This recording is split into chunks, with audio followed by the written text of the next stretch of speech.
Hey guys, TrepChains here on the PTR for patch 2.6.10 of Diablo 3.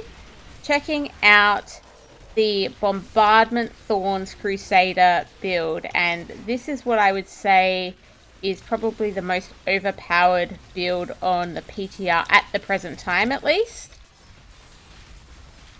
And it's had a number of buffs with patch 2.6.10 if they stay as is, which we're still to find out because we are expecting a partway through patch in the next day, basically. I just died there. I am a little bit squishy, but I am at just over 900 paragon here, running in a GR 117, which is honestly pretty massive. So the buffs that are impacting this includes Steed Shard that goes with Norvald's Fervor, the weapon and shield set. While I'm on the horse, and for 5 seconds after getting off the horse, so getting on and off the horse is a good idea, I'm dealing up to 400% increased damage. And for that set, that used to be just 100% extra damage, so now it's 400%. That's pretty massive. It's the first buff, and there are 4 buffs that are impacting this build right now. The second is the Akkhan's buff. So this is whenever Akarat's champion is up, which you really do need to keep up all the time, and I struggle a bit sometimes. But you need to keep up Akarat's champion all the time, and when that is up, the 6-piece buff on Akkhan's set is going from 1500% is what it was before, up to 2000% now in at least the current 2.6.10 PTR. That's the second buff. And then I'm running 2 other buff pieces here, which is the Belt of the Trove in my cube. And that is going from... it used to make these bombardments come down every 6 to 8 seconds, and now it's a flat every 4 seconds, which is nice. I'm going to run around with this. Oh, that is the end of the level. A little bit of trash. So it's now every 4 seconds. And it didn't have a damage boost on it before, but it now has a damage boost of up to 500% bombardment damage. So that's huge, an extra 500% multiplier on bombardment damage there. And then, weapon in my cube, the Mortal Drama, makes these bombardments hit twice as fast, so you get double the hits. But importantly, it didn't. That hasn't changed, but it used to not have a damage bonus, and now it's also got up to 500% on the bombardment damage. So that's 4 huge buffs here, which are combined, making this Crusader totally overpowered compared to what the other builds can do solo. As I say, I'm just over 900 paragon here, and I'm running around in a Greater Rift 117. So to me, that seems quite large. Yeah. So all I'm doing here, trying to keep Akarat's champion up. If I don't keep Akarat's champion up, I'm pretty much dead. So that is quite important. So you need to make sure you've got enough cooldown on the build to do that. Using the horse to both move and for that Norvald's Fervor buff. So getting on and off the horse when I'm fighting is actually a good thing to reset my 5 seconds. I've just lost my Akarats. I jumped on the horse at the wrong time when I was about to lose Akarats. So that's why I died there. Akarat's then on and off the horse. Trap. Need to pay attention when I'm getting on the horse so I don't get myself in trouble like I did then. Okay. So getting on and off the horse is helping with that buff, as well as just helping me move. I've got the Laws of Valor there for the attack speed, and then bombardment itself, so I can manually cast that at good times, which is nice, but as I say, there is some auto casting of it going on as well. Okay. Now, gotta get my Akarats before I do my on and off the horse, just so I don't fall into situation again while I get on the horse without my Akarats. It's not a good thing to do. On and off the horse, bombardment, out of that, that horrible stuff. So I am a little bit squishy, but you know, at the same time, I'm paragon, as I say, just over 900 here in a 117. So a little bit squishy is a little bit unsurprising. I do have a few things on to help me survive. But doesn't mean, you know, I'm going to survive everything because I am quite low. Okay. We've got a blue here. Get my Akarats up. Okay. So that's pretty much it. I'm always using this my left click here is my punish. So that plus my block chance as well is also kind of helping out. Make sure I keep my Thorns multipliers up. Okay, it's a combination of Thorns and Bombardment here, and my Bombardment also has, based on the rune I've got on the skill there. Oh, that's a bit dangerous. Let's see if we can move away from that and get that to come out. Bit of a bad area for that much arcane for me. I'm not that tough. Get it to keep moving.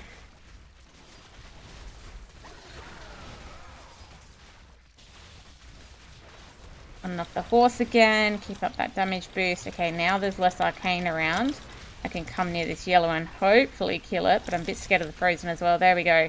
Got the kill. Okay. So yeah, provoke is just making them come near me, which is really good for the Thorns as well to get them in. So everything in a 15-yard radius is like taking a bunch of my Thorns damage here. So that's... Oh, I let my Akarat go down. So I've just got to remember to hit my Akarat. That's the key thing here. Don't let Akarats go down or you're in a bit of trouble. But apart from that, like, it's a pretty chill, unless you get an electrified pack, because with the Thorns going off all the time, you basically are going to die to electrified, so you've got to be a little bit careful around electrified. It's a pretty bad situation with electrified, but the rest of it, you know, is doable, basically. So on and off the horse, preferably before a manual bombardment to get that extra damage. Keep up Akarat's champion trap. Okay. Because it's quite overpowered, and I wouldn't be surprised if in the next issue of PTR, at least before live, this does get some nerfs or something like that. I know that can be a bad word, but compared to every other kind of solo build out there, I feel it's really, yeah, overly well above them. It's also currently, we're in the first week of PTR still, 2.6.10. It's currently dominating on the 4-player leaderboards as well as the damage dealers on 4-player. So, yeah, we'll see what happens, whether there's any updates. But it seems really strong. You can fit 4 whole sets into this. I'm actually wearing 4 sets, which I just think is almost crazy. Oh. Don't die, Trep. I hit that at a bit of a wrong time there because I was worried about not dying. But I am wearing a 6-piece of Akkhans. Well, I'm wearing 5 pieces, but I've got a Ring of Royal Grandeur in the cube. I'm wearing 2 pieces of Invoker for all the Thorns. I'm wearing 2 pieces of the Norvalds. That's the weapon and the shield. And I'm wearing a 2-piece Captain Crimson's for the extra cooldown. And the extra cooldown is really important to maintain all my Akarat's champion. So can fit 4 sets in, and not many supporting legendaries here. Okay. Ooh. I'm getting a bit wrecked here with Blighter. Okay. It's okay. Okay, Trep. You're going to be okay. Need to do an on and off the horse before I hit that. There we go. Max out my damage. Throwing a little Laws of Valor in there. On and off the horse. If I can. Hey, don't hit me, mate. Scared. Scared, Trep, scared. Look how low my health is. Oh, I did have a potion. That's nice. Didn't do an on-off horse there, but it'll be okay. It's fine. It's fine. Just trying to survive here through the end of this boss fight. Keep Akarat's up. Akarat's is up. Laws, just because. On and off the horse. And there we go. So that's a Greater Rift 117 down in good time, right? Under 10 minutes. On the PTR, just over 900 paragon. So that, I think, is pretty huge. And my legendary gems aren't high either. You can see my trapped here is at 86. So I will take that up here. But my Boyarski's chip is only at rank 37 and my Stricken is at rank 26. So that's pretty low legendary gems as well. Okay, so I'll quickly show my gear and skills that I'm wearing here. So I am wearing 5 pieces of Akhan's here to give me my 6-piece bonus because Ring of Royal Grandeur is in the cube. My helm here using Strength, Fit, a useless skill damage, but importantly secondary Thorns damage. My chest here running Strength, Fit, and All Resist with secondary Thorns damage. My gloves, Strength, Resist All, area damage cooldown with some secondary Thorns. My pants with Strength, Vitality, Armor, and secondary Thorns. And my amulet with physical skill damage, Strength, area damage, and some Thorns damage as a secondary there. So as I say, this has had a big change here on the 6-piece. So while Akarat's champion is active, you deal 2000% increased damage and take 50% less damage. That 2000 there used to be 1500. The 2-piece and 4-piece are unchanged here in patch 2.6.10. Burden of the Invoker, this hasn't actually changed. I'm just wearing the 2-piece here. So your Thorns damage now hits all enemies in that 15-yard radius around you. And every time you hit an enemy with Punish or block an attack, your Thorns is increased by 350% for 2 seconds. So that's really important in that you'll note, well, I use Punish as one of my mains, but there is also a lot of block in this build. So when you see block, that's setting off this 2-piece set bonus. So 2 pieces here I'm wearing are the shoulders here with Strength, area damage, cooldown, and bombardment damage, and secondary Thorns damage. They are beautifully rolled. And the braces here with physical skill damage, Strength, Vitality, Resist All, and the secondary Thorns damage. So they're my 2 pieces of Invoker. Also running 2 pieces of Norvald's Fervor. So here on this weapon, I've got some Strength, Fit, and cooldown. And on my shield is probably one of the worst rolled pieces I'm running actually. So the cooldown there is good, but that's about it for what's positive about that shield. You can get Thorns damage on it, so this is not a well rolled one at all. Probably the worst rolled piece I'm wearing right now. But importantly, that 2-piece set bonus, so the big change there, gained 400% increased damage while steed charge. And for 5 seconds after you've got off your horse, basically. So that used to be 100%. So that's one of the big changes there. And then 4th set I'm wearing is Captain Crimson's to increase the cooldown and increase damage dealt by the percentage of cooldown reduction. So this is really important to be able to keep Akarat's champion up. And because there's so much cooldown on the build to be able to do this, it also gives that damage boost. So on the boots here, I have Strength, Vitality, Resist All, Armor, and secondary Thorns damage. And on the belt, I have Strength, Vitality, Resist All, Armor, and secondary Thorns damage there as well. So overall here, I'm running right now with 61.82% cooldown on what I'm showing you right now. So that's the 4 sets I'm wearing, 4 whole sets. Supporting legendaries, very few. Justice Lantern here, running damage roll, strength, plus 16% chance to block, and cooldown on that. Keeping in mind this block chance is working with the 2-piece of the Invoker set, as well as the secondary there, gain damage reduction equal to 55% of your block chance. So it also has some survivability benefits. And Unity primarily for survivability here, but this is rolled quite nicely with stats. Strength, increase my damage against elites, reduce cooldown, and secondary Thorns damage there. And my follower's wearing one of these as well to get that damage reduction bonus from the orange stat. Okay, taking a look at my cube. In here, this is where we have some more of the updated items, including the Mortal Drama. Double the number of bombardment impacts. That hasn't changed, but bombardment deals 500% increased damage. That 500% is new. It did not have a damage buff before. Belt of the Trove. Every 4 seconds, call down bombardment on a random nearby enemy. That 4 seconds is adjusted. It used to be 6 to 8. But that Bombardment deals 500% increased damage, brand new in PTR 2.6.10. So again, that's one of the 4 updates that have made this really quite overpowered. So would not be surprised if some of these things are toned down in either a future PTR update or before this hits live. And finally, Ring of Royal Grandeur. That's critical so that we can wear these 4 sets. So I've only got the 5 pieces worn of Akhan's and using that Ring of Royal Grandeur. And I've got 2 pieces worn of Captain Crimson's to get the 3-piece bonus there. Standard gems running cooldown in the helm. Keeping in mind cooldown is critical for the build. Resist all in the armor pieces for a bit of extra survivability. And Thorns damage in the weapon just to keep boosting that Thorns wherever I can.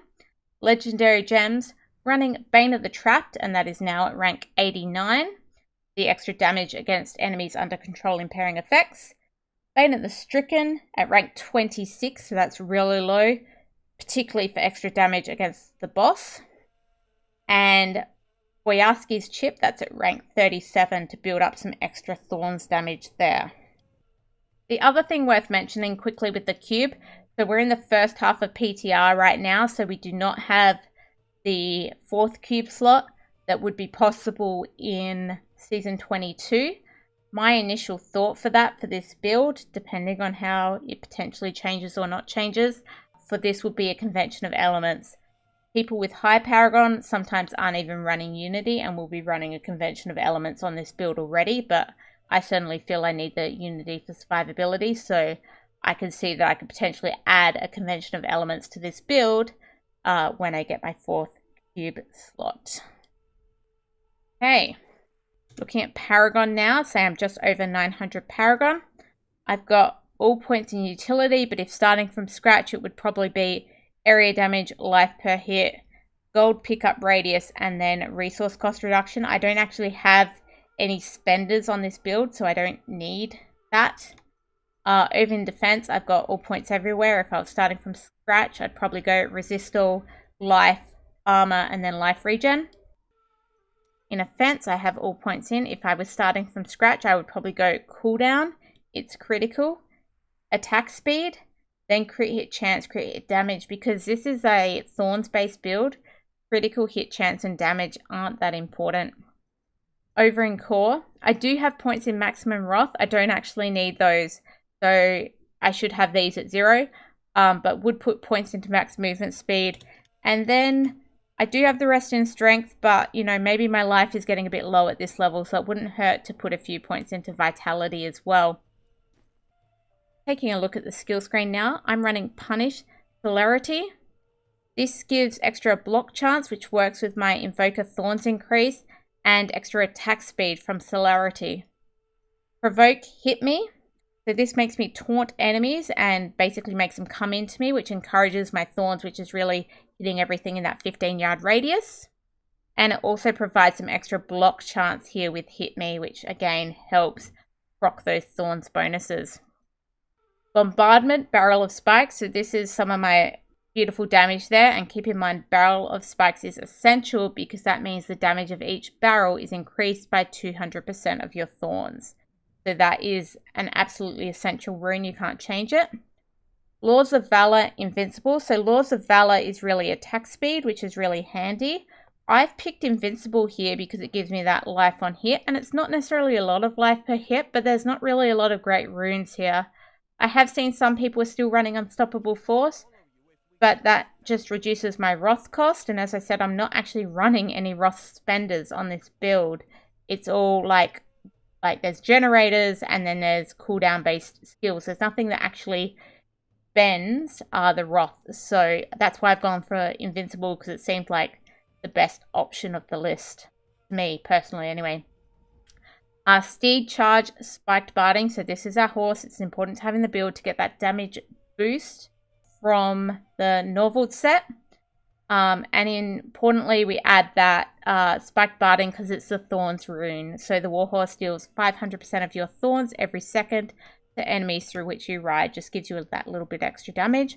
And Akarat's champion, Prophet Essential. This is like, if this isn't up, you're dead, basically. And obviously is working with the Akkhan step bonus for that 2000% as well. It also, in and of itself, gives you an extra 35% damage, and running Prophet there gives you a bunch of extra armor, so a bit of survivability as well. And passives.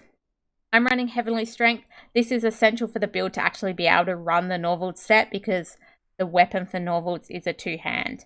So to run that set, you have to have Heavenly Strength in your passives. Lord Commander here, this is reducing the cooldowns on both your horse, steed charge, and your bombardment. So again, pretty essential for this build. Iron Maiden, increase on your thorns. All your damage is being multiplied by your thorns, so take that. And Hold Your Ground is really increasing your block chance. Again, your block chance is proccing that Invoker 2-piece set. So it's just making sure you're keeping up your Thorns multipliers there. So pretty, I guess, simple-ish choices there, because they're all really helping you out. Okay, so that's the build. As I say, the clear buffs, at least in week 1 of PTR for patch 2.6.10, include the Norvald's Fervor, 2-piece bonus damage boosted from 100% to 400%. The Akkhan's 6-piece bonus buffed from 1500% to 2000%. The Belt of the Trove picking up 500% bombardment damage. And the Mortal Drama picking up 500% bombardment damage as well. So all of this is added up to make quite an OP Crusader. And we'll see whether it stays as is or there's a little bit of tuning downwards on some of these updated items. I need to go back. Show the close.